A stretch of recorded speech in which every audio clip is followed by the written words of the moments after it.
नमस्कार, बहुत स्वागत है आपका। आपका राज्य देख रहे हैं आप और मैं हूं आपके साथ दिव्या माधवानी। रुक करेंगे उत्तर प्रदेश की खबरों का।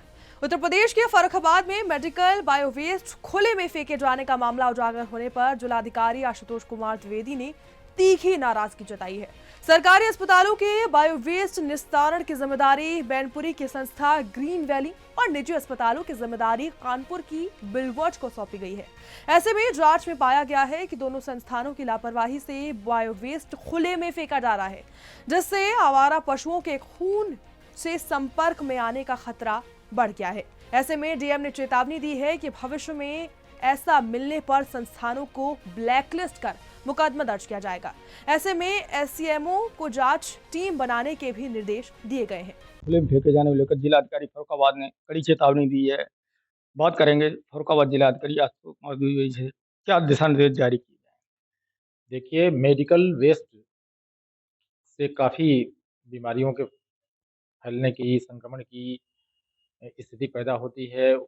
सर्जरी के बाद जो वेस्ट मिलते हैं वो पशु पक्षी और उनके भी हिंसक होने की पृष्ठभूमि होती है, वो भी संक्रमित होते हैं।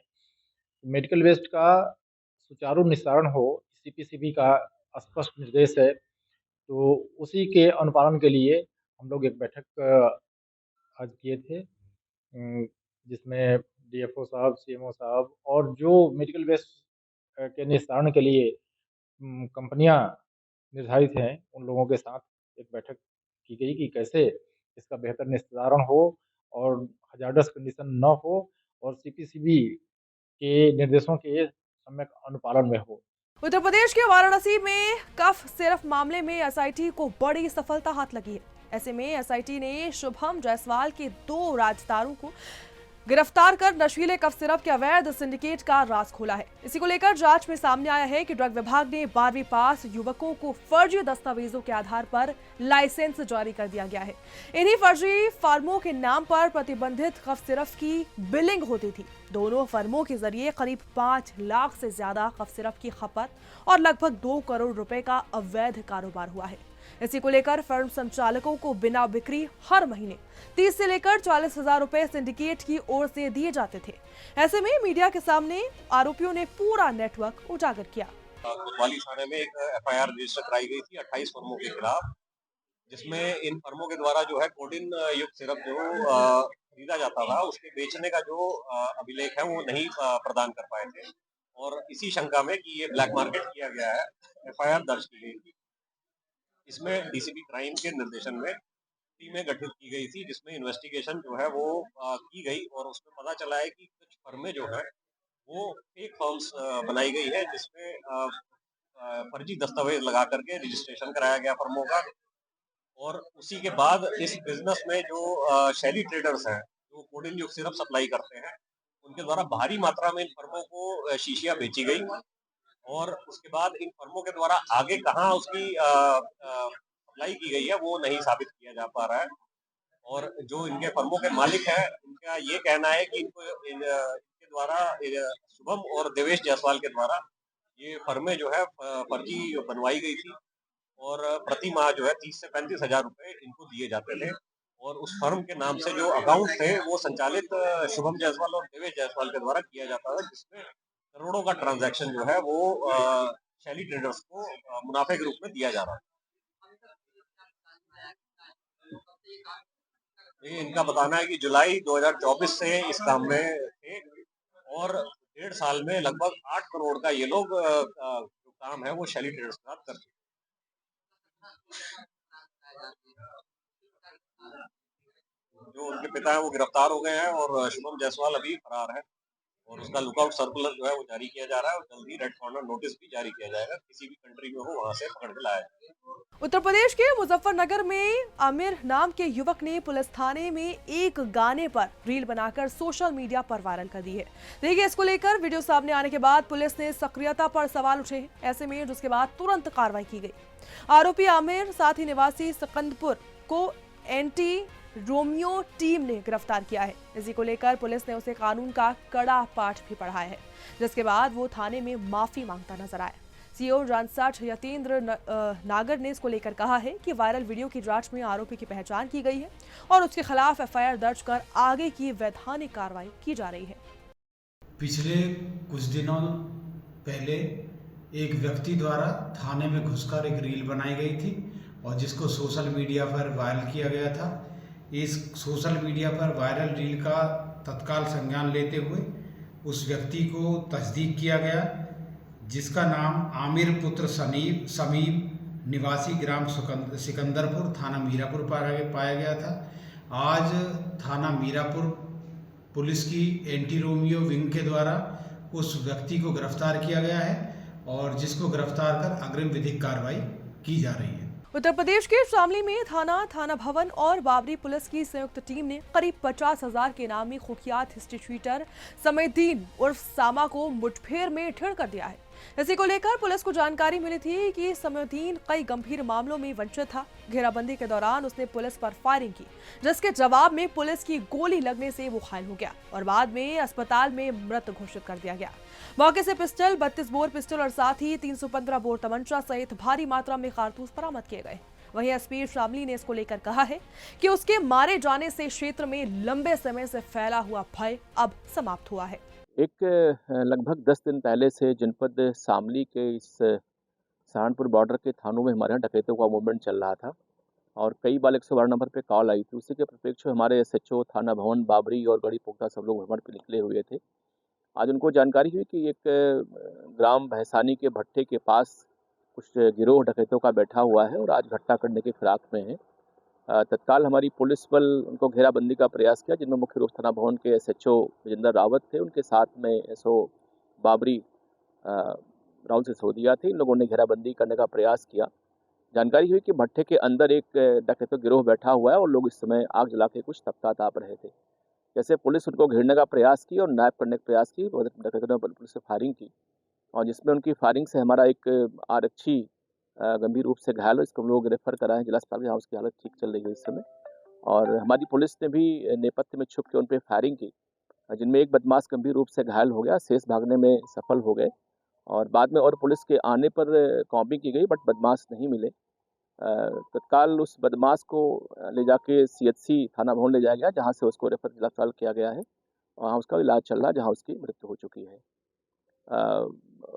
मौके पे जो बदमाश है उनके पास से एक 2 पिस्टल में, एक 32 mm की है और एक 9 mm की है और एक तमंचा मिला है। जानकारी हुई कि लगभग 6 की संख्या बदमाश थे जो गन्ने में फरार। हमारी इस समय कॉम्बिंग चल रही है और रास्ते में बदमाश ने अपना नाम जो है समयदीन सम्मा बताया, जो मूलतः तो थाना कांदा जनपद शामली का रहने वाला है, लेकिन वर्तमान में उसका जो पता, उसके पास जो आधार कार्ड मिला है वो जनपद तुमकुर कर्नाटक का, वहीं पे इस समय रहता है वो।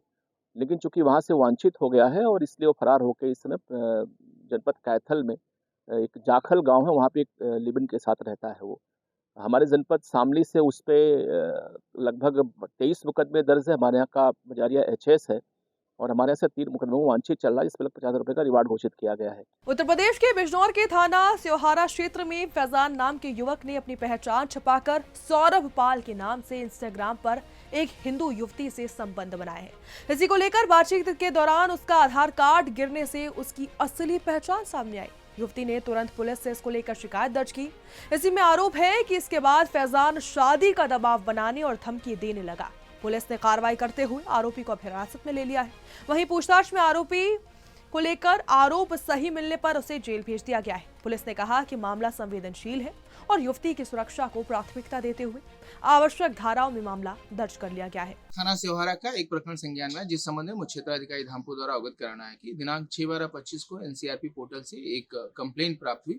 उक्त कंप्लेंट के आधार पर प्राथमिक से तत्काल संपर्क स्थापित कर प्रार्थना पत्र प्राप्त किया गया तथा थाना स्योहारा पर उचित धाराओं में अभियोग पंजीकृत किया गया और अभियुक्त फैजान की गिरफ्तारी करते हुए माननीय न्यायालय के समक्ष पेश कर रिमांड प्राप्त किया गया। प्रकरण में अन्य आवश्यक विधिक कार्रवाई प्रचलित है। शीघ्र ही साक्ष्य संकलन की कार्रवाई पूर्ण कर विवेचना समाप्त की जाएगी। उत्तर प्रदेश के रायबरेली जिले के पसरावा में और साथ ही घुसी के पूर्वा के बीच नाले के पास एक गंभीर घटना सामने आई है। इसी को लेकर जानकारी की माने तो गौमांस तस्करों ने गौमाता की हत्या की थी। लेकिन राहगीरों के अचानक पहुंच जाने पर तस्कर मृत अवस्था में ही उसे छोड़कर वहां से मौके से फरार होता पाया गया। स्थानीय लोगों का इसको लेकर कहना है कि पिछले कई महीनों से ख्वाजापुर, पसरावा और साथ ही रामगांव के बीच स्थित जो है जंगल है और नाले के किनारे ऐसी घटनाओं की लगातार सूचना मिलती ही जा रही है। आरोप है कि कुछ संगठित गिरोह बड़े पैमाने पर गौ तस्करी में शामिल है और ये पूरा क्षेत्र पहले से ही तस्करों का सक्रिय अड्डा माना जा रहा है। ग्रामीणों ने प्रशासन से मांग भी की है कि मामले की गंभीरता को देखते हुए सभी संबंधित लोगों की पहचान कर कड़े कदम उठाए जाए। इसी को लेकर बड़े तस्कर जो हैं उनको गिरफ्तार कर उनके खिलाफ सख्त कानूनी कार्रवाई भी की जाए, ये भी कहा गया है ताकि ऐसी घटनाओं पर रोक लगे सके। सुदर्शन न्यूज के संवाददाता वैभव वाजपेयी ने विवेक सिंह प्रांत श्रम मंत्री अवध प्रांत से खास बातचीत की है। क्या कुछ कहा उन्हें, सुनिए। यूपी के रायबरेली में सलवन थाना क्षेत्र के अंतर्गत गौकसी की सूचना प्राप्त हुई है। विश्व हिंदू परिषद के कार्यकर्ताओं द्वारा ये सूचना प्राप्त हुई। मेरे साथ इस समय बात करने के लिए विवेक सिंह प्रांत से मंत्री अवध प्रांत हैं। इनसे बात करेंगे, जानेंगे लंबे समय से ये गौकसी की सूचना वहाँ पे मिल रही है, इनके द्वारा क्या किया जा रहा है, इनसे खुद जानेंगे। सर, ये जो सूचना गौकसी की आज सलवन में हुई है, किसको कैसे देखते हैं? देखिए, कार्यकर्ताओं द्वारा जानकारी मिली है कि रूनीपुर सलोन का एक मजरा है, वहाँ पे गौ माता की हत्या की गई है और जैसे ही जानकारी मिली वहाँ स्थानीय कार्यकर्ता भी पहुँचे। सर्वप्रथम उन्होंने बताया कि वहाँ पे वो गौकसी कर रहे थे और स्थानीय व्यक्ति वहाँ ट्रैक्टर से जा रहे थे और उन्होंने जब देखा कि कुछ लोग आ रहे हैं तो गौ माता को तड़पता हुआ छोड़ के भागे।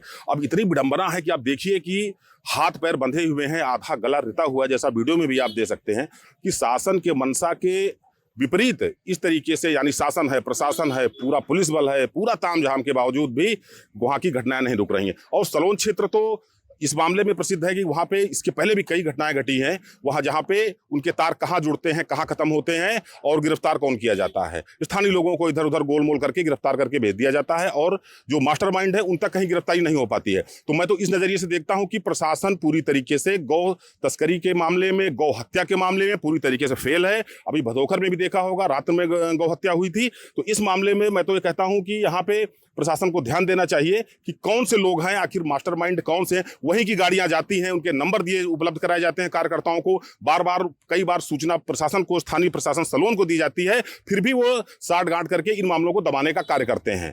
तो प्रशासन से पूरी यही मांग है कि इन पे घोर कार्रवाई की जाए। अभी कल जानकारी मिली है कि उप मुख्यमंत्री महोदय भी कल आ रहे हैं, तो उनसे भी कार्यकर्ता मिलने का विचार करेंगे कि ऐसी घटनाएं शासन से रोकी जाएं। कि माननीय मुख्यमंत्री जी का सीधा आदेश, सीधा संदेश है कि गौ हत्या, गौ तस्करी रोकी जाए। और सलवन क्षेत्र तो ऐसा क्षेत्र है कि यहाँ पे इसको तो आप ये समझ लीजिए कि ये पूरे देश में प्रसिद्ध है, चाहे वो फर्जी प्रमाण पत्र को लेकर के हो। तो ये गौ तस्करी के मामले, गौ हत्या के मामले बराबर गाड़ियां जो है वहां से जाती हैं, कार्यकर्ता अपनी जान पे खेल के उनको गिरफ्तार करते हैं। लेकिन इसकी तरीके से मैं ये मानता हूं और संगठन मानता है कि प्रशासन पूरी तरीके से, पुलिस प्रशासन पूरी तरीके से फेल है इस मामले में। यहाँ के जो पुलिस एसपी हैं वो बहुत ही स्ट्रिक्ट हैं और बहुत ऑनेस्ट है, उसके बाद भी गौकसी हो रही है। देखिए, मॉनिटरिंग का काम यहाँ के कप्तान का है, लेकिन उसको क्रियान्वयन करने का काम जो स्थानीय है वहीं से होते हैं। गाइडलाइन यहाँ से जारी होती है, कप्तान साहब द्वारा वो सब करते हैं। लेकिन स्थानीय प्रशासन, पुलिस प्रशासन क्या कर रहा है? कहीं ऐसा तो नहीं है कि गोलमोल किया जा रहा है, कहीं गुमराह किया जा रहा है।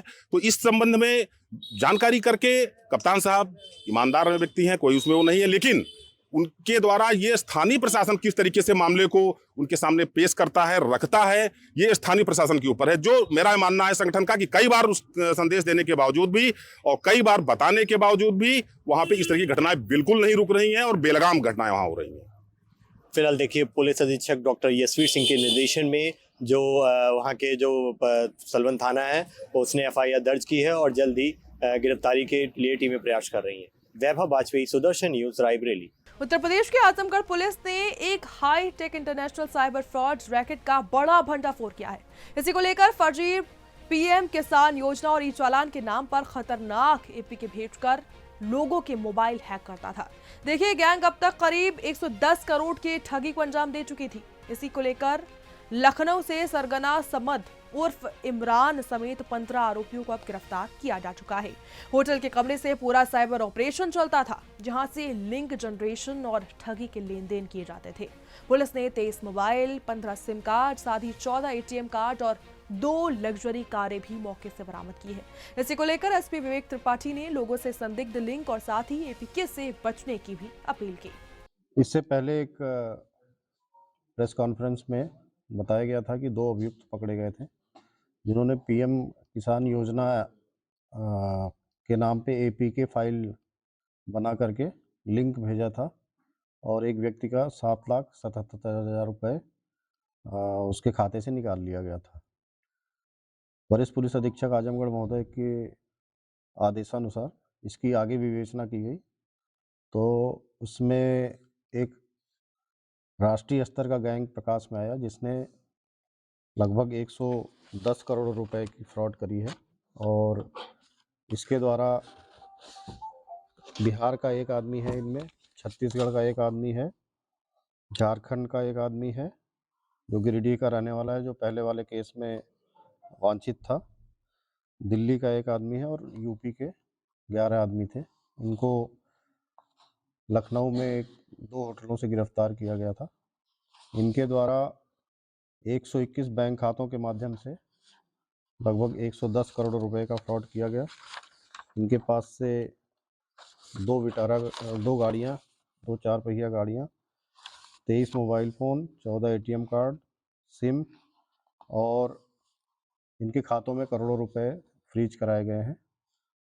ये लोग पूरा एक संगठित गिरोह बनाकर काम करते थे और कुछ व्यक्ति एपीके फाइल बनाते थे। वो ऐसी फाइल होती है जिसमें वायरस होता है, जो फ़ोन में डाउनलोड होने पर फ़ोन का कंट्रोल दूसरे व्यक्ति के हाथ में चला जाता है। तो एपीके फाइल बनाने वाला एक अलग आदमी था, उसको फिर दूसरे आदमी को भेजा जाता था, फिर वो अन्य लोगों को फ़ोन करके उनको भेज करके और उनके लिंक पे क्लिक करा करके फिर उनके साथ फ्रॉड करते थे। इसमें विशेष बात यह है कि कॉर्पोरेट अकाउंट का प्रयोग किया गया है, जिसमें भारी मात्रा में धनराशि को ट्रांसफ़र किया जा सकता है। जो करंट अकाउंट होते हैं, कॉर्पोरेट अकाउंट जो कंपनियों के नाम से होते हैं, तो 2 व्यक्ति ऐसे पकड़े गए हैं जो कंपनी बनाए थे और उनके द्वारा एक-एक दिन में करोड़ों रुपए जमा कराए जाते थे और अन्य खातों में ट्रांसफ़र करा दिए जाते थे। इसकी विवेचना आगे चल रही है और आशा है कि इसमें 186 शिकायतों में से और शिकायतें निकल के आएँगी और इस गिरोह को गैंगस्टर में भी इसके खिलाफ कार्रवाई की जाएगी। वरिष्ठ पुलिस अधीक्षक महोदय द्वारा इस कार्य की साइबर थाना आजमगढ़ के प्रभारी निरीक्षक और उनकी टीम की प्रशंसा की गई है और पुरस्कृत करने हेतु आदेश किया गया है। सर, इस पूरे मामले का ये जो पूरा नेक्सस था वो किस तरीके से होटल्स में रुकते थे, किस तरीके से घटना को अंजाम देते थे और चूँकि जो साइबर से रिलेटेड थे ये सर, तो कैसे अपने सर्वर को ये मॉनिटर करते थे वहाँ से? इसमें आपको बताना है कि इसमें पूरा काम बँटा हुआ था। एक आदमी फ़ाइल डेवलप करता था, लिंक डेवलप करता था, एपीके फ़ाइल का लिंक डेवलप करता था। फिर उस लिंक को दूसरे आदमी को भेजा जाता था। फिर ये लिंक कई लोगों को मतलब रैंडम नंबर पे भेजा जाता था। उसके बाद खाते जिसमें पैसे ट्रांसफ़र होने हैं, वो खाते लेने के लिए एक टीम अलग थी इनकी, जिसमें 4-5 लोग थे जो देश के भिन्न-भिन्न जगहों से खाते निकलवा के किराए पे ले आते थे। उनका कमीशन अलग होता था। तो खाता लाने वाला, अब जैसे कॉर्पोरेट खाता था, तो उनको विशेष तौर पे इसीलिए बुलाया गया था। उन्होंने गोरखपुर में जाके फ्रॉड किया, बनारस में जाके फ्रॉड किया और लखनऊ में अभी कर रहे थे, तो ये पकड़े गए वहाँ से। उत्तर प्रदेश के मथुरा थाना राया क्षेत्र के जयपुर बरेली हाईवे पर देर रात बड़ा हादसा हुआ है। करीब 2 बजे कार और ट्रैक्टर ट्रॉली की जोरदार टक्कर हुई है, जिसमें कार सवार 4 युवकों में से 3 की मौत हो गई है, जबकि एक गंभीर रूप से घायल है। इसी को लेकर हादसे में राजन गुप्ता की मौके पर ही मौत हो गई है। निकुंज गुप्ता और सौरभ वर्मा ने आगरा के एसएन मेडिकल कॉलेज में उपचार के दौरान दम तोड़ दिया। राजा भारद्वाज गंभीर रूप से अभी घायल है, इनका भी इलाज जारी है। सभी युवक झालाबाद साथ ही शाहजहांपुर के निवासी थे और विटारा ब्रेजा से मथुरा जा रहे थे। सूचना पर थाना प्रभारी रवि भूषण शर्मा ने घायलों को अस्पताल पहुंचाया। राया में बिजपुरी पुलिस चौकी, वहाँ नवनिर्मित बरेली हाईवे है, उस पर आज सुबह एक दुखद दुर्घटना हुई है। लगभग 1:30 बजे के आसपास एक ब्रेजा कार जो कि बरेली की तरफ से आ रही थी, वो एक आगे ट्रैक्टर जा रहा था, वो ट्रैक्टर ट्राली जा रहा था, उससे टकराई है, जिसमें 4 लोग सवार थे ब्रेजा में। चारों घायल हुए थे, जिसमें एक राजन नाम का युवक था जिसकी मौके पर ही मृत्यु हो गई थी। पुलिस को जैसे ही सूचना प्राप्त हुई, तत्काल पुलिस ने मौके पर पहुंचकर सभी जो घायल थे उनको आगरा भेजा था, एसएन मेडिकल कॉलेज, जहां 2 युवकों की और मृत्यु हो गई है। एक युवक जो है उसका अभी इलाज चल रहा है। अभी हम लोग देख रहे हैं मौके पर किस कारण से घटना घटित हुई है। उसमें अगर कोई व्यक्ति दोषी पाया जाएगा तो उसके विरुद्ध कठोर कार्रवाई की। खबर राजस्थान के चित्तौड़गढ़ से है, जहां पर नवनियुक्त कांग्रेस जिलाध्यक्ष प्रमोद सिंह सिसोदिया ने जिला कार्यालय पहुंचकर पदभार ग्रहण किया है। इसी को लेकर सिसोदिया ने कहा है कि संगठन को मजबूत करने के लिए वो सभी कार्यकर्ताओं का साथ लेकर लगातार काम करेंगे और हर कार्यकर्ता को भी सम्मान मिलेगा। इसी को लेकर कार्यक्रम में पहुंचे पूर्व मंत्री उदयलाल आंजना ने कहा है कि उनका उत्तराधिकारी वे स्वयं तय करेंगे और प्रमोद सिसोदिया पर पूर्ण भरोसा है। उन्होंने दावा किया है कि चुनाव में ऐतिहासिक समर्थन मिला था, लेकिन वोट चोरी के कारण हार हो गई। ऐसे में अंजना ने चेताया है कि कुछ लोग दिल्ली में सिसोदिया के खिलाफ सक्रिय हैं, इसलिए सतर्क रहकर संगठन को मजबूत करना होगा। उस समय कार्यकारी बना देता तो मैं चुनाव नहीं हारता, लेकिन अब गलती मेरी मानूंगा मैं तो। मैंने उस समय ना कर दी, क्योंकि मुझे चित्तौड़ जिले के नेताओं ने फीडबैक दिया कि जिस दिन आपने प्रमोद को बना दिया उस दिन हम घर पे बैठ जाएंगे, और जो चुनाव लड़ रहा होता आदमी वो कितनी की रिस्क उठा सकता है ये आप अच्छी तरह से जानते हैं। इसलिए मुझे उस समय पीछे हटना पड़ा, और अब जब चुनाव आया तो निसंदेह एक अच्छा निर्णय प्रदेश ऑल इंडिया कांग्रेस कमेटी ने प्रदेश कांग्रेस कमेटी के निर्देश पर या राय मशवरा से किया। मकवाना साहब भी उसमें भागीदार रहे, इसलिए सबको बहुत बहुत बधाई कि अच्छा निर्णय हुआ। मैं कोई बनाने वाला नहीं हूं, मैं तो खुद ही बनने के लिए दौड़ रहा था यार। तो राहुल जी मिले, राहुल जी से बात की मैंने, मैं को साहब मैं और ना मैं उम्मीदवार हूं, लेकिन लोगों ने मुझे क्या नहीं कहा। जब मैं पार्टी नहीं था उसके बाद भी मुझे पार्टी बना दिया कि उदयलाल आंजना भी अध्यक्ष की दौड़ पे दौड़ रहा है।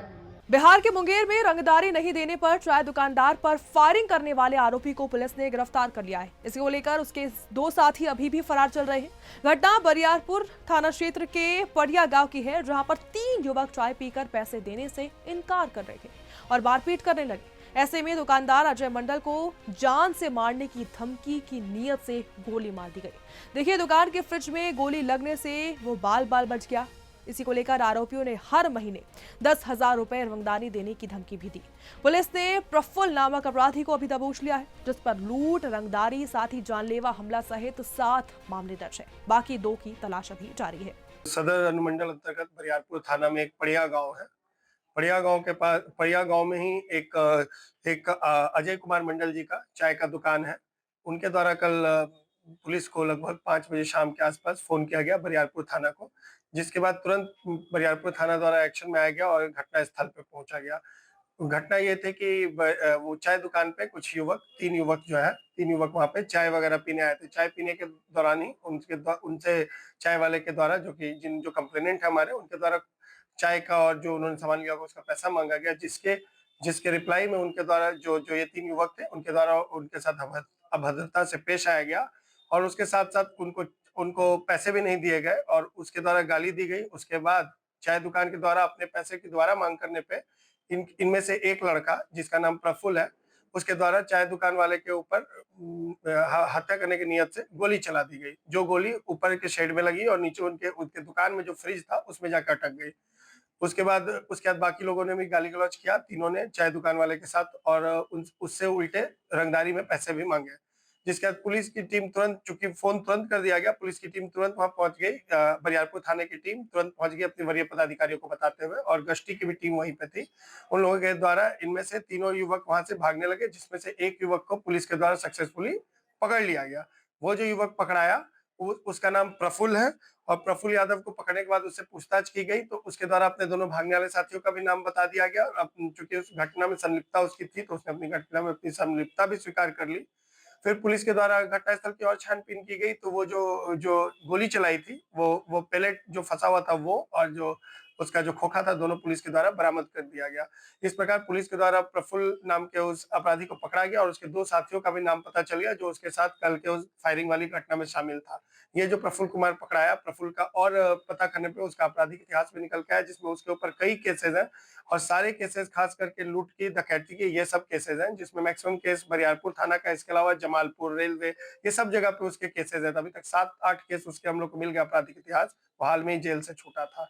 बाकी 2 लोग जो नहीं पकड़ा है उसको पकड़ने के लिए और जो हथियार जिससे फायरिंग हुई थी उसको बरामद करने के लिए हमारी छापेमारी और तफ्तीश जारी है। उत्तर प्रदेश की राजधानी लखनऊ से बड़ी खबर सामने आई है। आपको बता दें कि राष्ट्रीय हिंदू रक्षा परिषद का बड़ा बयान सामने आया है, जहां राष्ट्रीय हिंदू रक्षा परिषद ने मस्जिद का नाम बाबरी न होने देने का जोरदार ऐलान किया है। संगठन का कहना है कि देश की एकता, आस्था और सामाजिक सौहार्द के खिलाफ किसी भी साजिश को बर्दाश्त नहीं किया जाएगा। अपनी मांगों और मुद्दों को लेकर परिषद के कार्यकर्ता राजधानी लखनऊ में पहुंचे और प्रशासन को विस्तृत ज्ञापन सौंपा गया। परिषद पदाधिकारियों ने कहा कि हिंदू आस्था के प्रतीक नामों का दुरुपयोग करने की कोशिशें लगातार बढ़ रही है, इसीलिए सरकार को इस पर सख्त निर्णय लेने की जरूरत है। वहीं ज्ञापन में धार्मिक स्थलों के नामकरण पर स्पष्ट नीति बनाने की मांग भी शामिल है। राष्ट्रीय हिंदू रक्षा परिषद का प्रमुख उद्देश्य है जो हमारे देवी देवताओं, हमारे आस्था, हमारे रीति रिवाज, हमारे मंदिरों, मठों के खिलाफ लोग कहीं भी खड़े होकर अभद्र एवं अमर्यादित टिप्पणी कर देते हैं। ऐसे लोगों के ऊपर कठोरतम कार्रवाई करनी चाहिए। कार्रवाई जरूर होती है। अभी भी एक पिटीशन फाइल हुआ था, उसमें हम आज सुबह पढ़ रहे थे पेपर में, माननीय उच्च न्यायालय ने कहा कि इस तरीके का नियम बना हुआ है अभद्र टिप्पणी करने वालों के ऊपर, लेकिन वो नाकाफी हो रहा है। बंद होता है वो व्यक्ति और 2 दिन बाद उसके आसपास के लोग आते हैं, उसको माला पहना के हीरो की तरह निकाल के लेके जाते हैं और फिर वो सोशल मीडिया के माध्यम से जहर उगलना शुरू कर देता है। हमारी माननीय मुख्यमंत्री जी से मांग है कि इस तरीके के मामलों को संज्ञान में लें और रासुका के तहत जो राष्ट्र सुरक्षा अधिनियम 1980 बना हुआ है उसके तहत रासुका की धारा में मुकदमा पंजीकृत करके और उसके ऊपर कार्रवाई की जाए। यदि वो व्यक्ति 1 वर्ष तक जेल में बंद रहेगा और उसका पूरा जीवन नष्ट हो जाएगा तो आसपास का कोई व्यक्ति इस तरीके का कृत्य करने का कोशिश भी नहीं करेगा। क्या मांगे हैं आपके और क्या मुद्दे हैं आपके? प्रमुख मांग हमारी है कि जो भी देवी देवताओं के खिलाफ टिप्पणी करते हैं, हमारे धर्म के खिलाफ टिप्पणी करते हैं, उनके ऊपर रासुका के तहत कार्रवाई हो। दूसरी हमारी प्रमुख मांग है जो जातिगत बात करते हैं, जातीय जहर घोलने की कोशिश करते हैं, एकता को नष्ट करने की कोशिश करते हैं, उनके खिलाफ भी रासुका के तहत कठोरतम कार्रवाई हो। तीसरा हमारा मुद्दा है कि जो हमारे लखनऊ का नाम पहले लखनपुर था, लखनपुर से लखनऊ कर दिया गया था आक्रांताओं के द्वारा, उसको पुनः लखनपुर बना दिया जाए। इन्हीं सारे मुद्दों को लेके हम आगे आ रहे हैं। चौथा प्रमुख मुद्दा हमारा है कि जो हमारे देवी देवताओं के नाम पे खाद्य पदार्थ और अन्य व्यावसायिक पदार्थ बनते हैं, उनका नाम उससे हटाया जाए या तो उन पदार्थों पे प्रतिबंध लगाया जाए। होने वाली मस्जिद का निर्माण अगर बाबरी रखा जाएगा तो आपका क्या आगे कदम रहेगा? हम खुल के विरोध करेंगे और हम एकदम जीवन के अंतिम क्षण तक उसका विरोध करेंगे। किसी भी स्थिति में हम उसको बनने नहीं देंगे। वो नाम अपने पिताजी के नाम पे रखें और अपने अन्य लोगों के नाम पे रखें, अपने किसी महापुरुष के नाम पे रखें, हम उस मस्जिद में सहयोग करेंगे। लेकिन अगर आक्रांता बाबर का नाम लिया जाएगा तो ये देश का तो आपका राज्य देख रहे थे आप। ऐसी तमाम खबरों के लिए जुड़े रहिए सुदर्शन न्यूज के साथ। जय हिंद।